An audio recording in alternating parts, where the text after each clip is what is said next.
جس کا دل غافل ہو گیا ہے مال کی کثرت کی وجہ سے، ان کا حال یہ ہے۔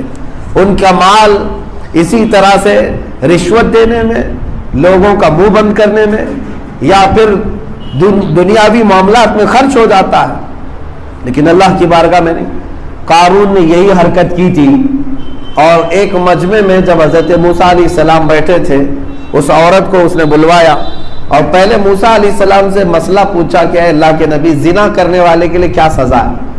آپ نے فرمایا سنساری پتھر مار کر اسے ہلاک کر دیا جائے گا، شہر بدر کر دیا جائے گا، منہ کالا کر دیا جائے گا۔ حضرت موسیٰ علیہ السلام نے جب یہ جواب دیا تو قارون نے کہا اگر آپ نے کیا تو کیا کیا جائے گا؟ اللہ اکبر! موسیٰ علیہ السلام کو جلال ہے اللہ کے نبی کے بارے میں۔ اور پھر قارون نے اس عورت کو کھڑا کیا کہ اے عورت بول، تیرے پیٹ میں جو بچہ پل رہا ہے وہ کس کا ہے؟ وہ عورت کھڑی ہوئی مجمع میں اور تھر تھرانے لگی، کپ کپانے لگی اور کہنے لگی کہ قارون نے مجھے مال دیا ہے اور یہ الزام لگانے کے لیے کہا ہے کہ موسیٰ علیہ السلام کے متعلق میں کہوں کہ میرے پیٹ میں بچہ ان کا پل رہا ہے، اور میں گواہی دیتی ہوں کہ موسیٰ علیہ السلام اس گناہ سے پاک ہے۔ بڑے مجمع میں اس نے کہا، اب حضرت موسیٰ علیہ السلام کو جلال آیا، آپ نے اللہ کی بارگاہ میں عرض کی کہ مولا اس کے خزانوں کو ہمیشہ کے لیے ختم فرما دے۔ اس کے خزانے پورے کے پورے ریت بن گئے، بالو کی شکل میں، سب دھواں ہو گئے۔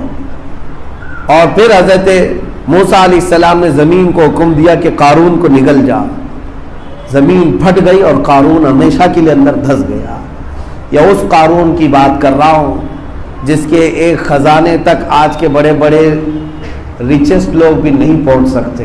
آج دنیا کے جو سب سے بڑے مالدار ہوں گے وہ بھی قارون کے خزانوں کے برابر نہیں پہنچ سکتے، لیکن انجام کیا ہوا؟ اس کثرت نے اسے کافر کی موت مار دیا، اسے نافرمان بنا کر کے دنیا سے ختم کر دیا۔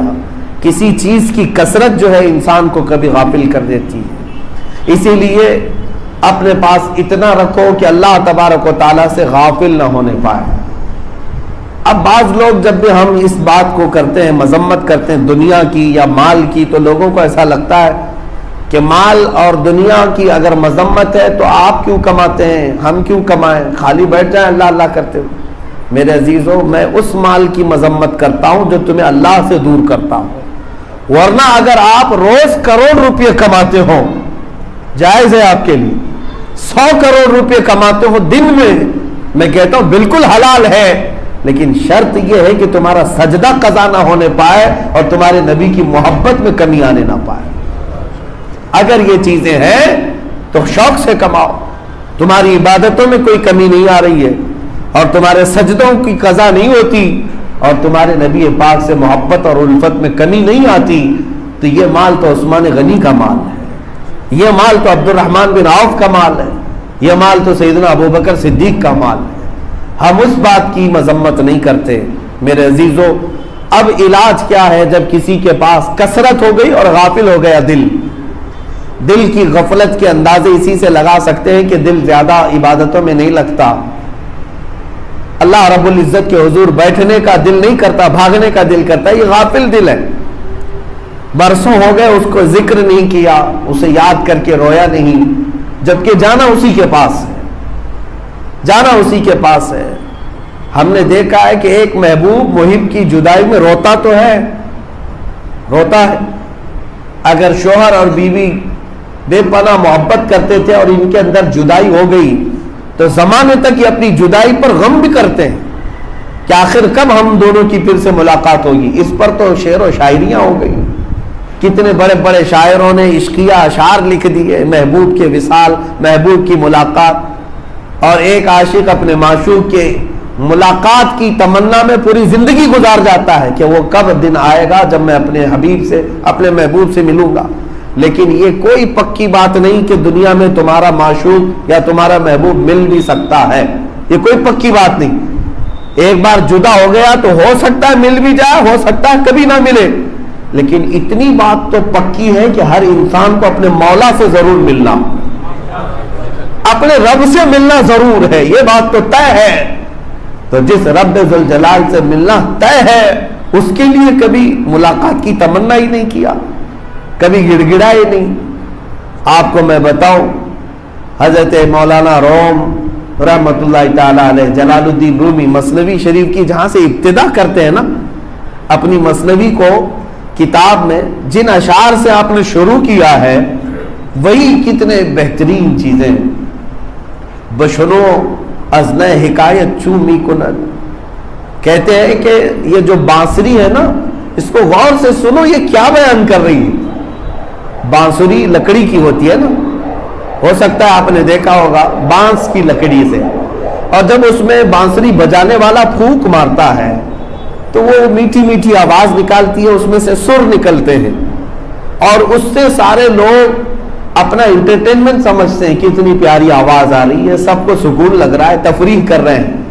بانسری کی آواز پر کئی لوگ تھرکتے ہیں، کئی لوگ ناچ رہے ہیں، کئی لوگ اپنے دل میں ٹھنڈک محسوس کر رہے ہیں، لیکن مولانا روم فرماتے ہیں کہ غور سے سن، یہ کیا کہہ رہی ہے یہ لکڑی کی بانسری، تجھے تو باجا لگ رہا ہے، تجھے تو گانا لگ رہا ہے، حقیقت کیا ہے اس لکڑی کی؟ یہ اہل تصوف اور اہل اللہ سمجھ سکتے ہیں۔ کہتے وز جدائی ہاں شکایت بھی کنت، اصل میں یہ بات ہے کہ یہ جو بانسری سے جو آواز نکل رہی ہے یہ اس کے رونے کی آواز ہے کہ اس کو انسان نے اس کی اصل سے کاٹ کر کے اپنے باجا بنا دیا۔ لکڑی کو کاٹا گیا ہے نا کسی درخت سے، تو یہ لکڑی اپنے اصل سے کٹنے کے غم میں رو رہی ہوتی ہے، اور تم تو اس کو باجا سمجھ رہے ہو۔ کہ یہ بانسری کے متعلق بھی مولانا روم فرماتے ہیں کہ جب اپنے اصل سے دور آ گئی ہے تو یہ روز روتی رہتی ہے، روز روتی ہے، اور اس کو دنیا میں انسان یہ سمجھتے ہیں میٹھی آواز ہے۔ اس حکایت کا مطلب یہ ہے کہ انسان کو ہونا یہ چاہیے کہ وہ اپنے رب کی ملاقات میں روز تمنا کرے، روز تمنا کرے۔ یہی سورہ کی طرف میں پھر سے آتا ہوں، الہاکم التکاثر، اللہ نے فرمایا تکاثر نے تمہیں غفلت میں ڈال دیا ہے، یعنی دنیا کی بہت زیادتی نے تمہیں غافل کر دیا ہے۔ ہونا کیا چاہیے مولا، آپ اس غفلت کو دور کیسے کریں، یہ غفلت کی چادر ختم کیسے کریں؟ رب تعالیٰ فرماتا حتی زرتم المقابر، ہونا یہ چاہیے کہ تم جاؤ قبروں کی زیارت تو کرو۔ دیکھو قبروں کی زیارت کا مطلب یہاں پر صرف اور صرف بزرگوں کی، اولیاء اللہ کی قبریں ہی مراد نہیں ہے، بلکہ عام قبروں کے متعلق ہے۔ اور زیارت سے مراد صرف اس لیے نہیں کہ تم چادر چڑھاؤ، پھول چڑھاؤ اور آ جاؤ، بلکہ قرآن جس زیارت کی بات کر رہا ہے وہ یہ ہے کہ جاؤ دیکھو قبرستان میں اور قبروں والوں کے متعلق پوچھو کہ یہ کیا تھے، کون تھے، کب تھے، اور پھر آج دیکھو کہ وہ کس طرح خاموش سوئے ہوئے ہیں۔ یہ تمہاری عبرت کی جگہ ہے، یہ تمہاری عبرت کی جگہ ہے جہاں تم سب پہنچو گے اور ہم بھی پہنچیں گے۔ میرے عزیزوں، آپ کو اندازہ بھی نہیں، یہ ایک سانس کی ڈور صرف کٹ جائے تو اس دنیا سے اس دنیا میں چلے جاتے ہیں۔ صبح ناشتہ ہمارے ساتھ کرنے والا شام میں قبرستان میں سویا ہوا ہے، آج ہمارے ساتھ نماز پڑھنے والا، جمعہ کی نماز پڑھنے والا، عشاء میں دیکھو تو اس کی تدفین ہو چکی ہے۔ ایسی موتیں آئی ہیں، مختصر سی یہ سانسوں کی ڈور رک جاتی ہے، دنیا بدل جاتی ہے۔ اسی لیے رب ذوالجلال نے فرمایا تمہیں چاہیے کہ جاؤ قبروں کو دیکھو۔ یہ بڑے بڑے لوگ بھی ہیں اس کے اندر، بڑے بڑے پیسے والے جن کے پاس دنیا بہت آئی، جن کو دولت بھی دی گئی، گاڑیاں بھی دی گئی، گھر بھی دیے گئے، جائیداد بھی دیے گئے، لیکن آج ان کے پاس ایک پھوٹی کوڑی بھی نہیں ہے جس میں یہ سو رہے ہیں۔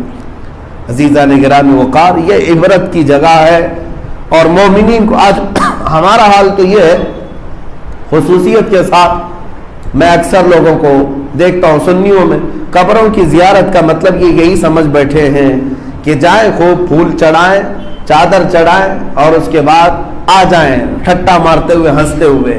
میرے عزیزوں، ہم جو پھول انہیں پیش کرتے ہیں وہ در حقیقت اس لیے کہ یہ پھول اور پتے تسبیح پڑھتے ہیں، اس تسبیح سے ان کو سکون ہو، ورنہ یہ کوئی رسم و رواج کے طور پر نہیں ہے۔ ہو کیا آ رہا ہے؟ قبرستان میں لوگ ٹھٹا مار کر ہنس رہے ہوتے ہیں، لطیفے سنا رہے ہوتے ہیں۔ تمہیں اندازہ بھی ہے کہ وہاں کی زندگی کتنی سخت ہے، کتنی سخت ہے۔ اس کثرت نے تمہیں ایسا غافل کر رکھا ہے۔ روایات میں ہے کہ اگر قبر کو کھول دیا جائے، ابھی تو کھولی جاتی ہیں قبریں، لیکن جن قبروں میں عذاب ہو رہا ہوتا ہے، فرمایا گیا کہ اگر ان قبروں کے اندر کے حالات تمہیں بتا دیے جائیں تو تم دنیا میں 1 منٹ زندہ رہنے کو بھی پسند نہیں کرو گے۔